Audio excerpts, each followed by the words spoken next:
So behind the wheel of the Santa Fe Hybrid, it's in the hybrid mode now. So it's just running off the engine, and it's slowly feeding energy back to the battery as I hit the brake with regenerative braking. But the 1.6 liter turbo is actually what's driving with this 6-speed automatic. And I do have I used to have a Sorento hybrid, and that pretty much the same powertrain that's used in this, the 1.6 and the 6-speed, I should say, using the Sorento hybrid. They share that powertrain, and a very potent engine to be pushing a mid-size SUV like this. This is a 3-row, well, it's capable of having 3 rows, and it's definitely not little. So just very surprised with how the 1.6 turbo is able to push this with a 6-speed automatic transmission.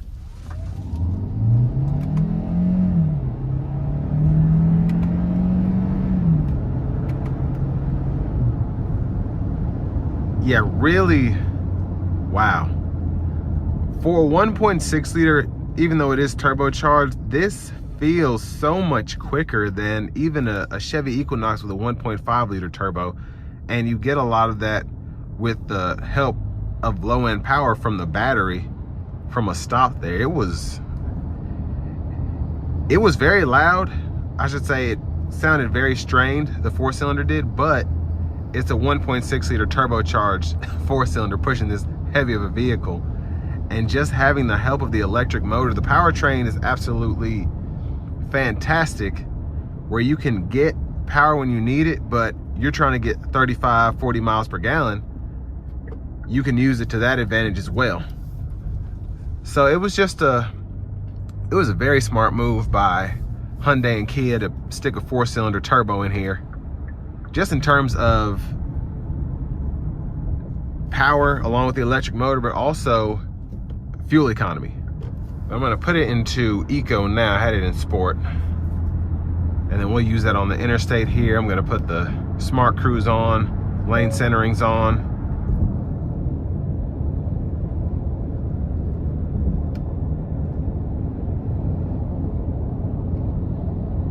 So what makes this such, like I said, a great setup is I'm able to get maximum fuel efficiency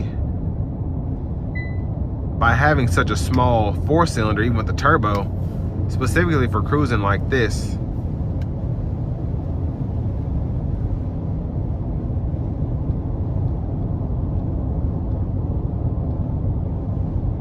And you can see as I'm coasting here, it's charging the battery up with the regen, as the adaptive cruise is keeping that safe distance between myself and this vehicle that's slowing down in front of me.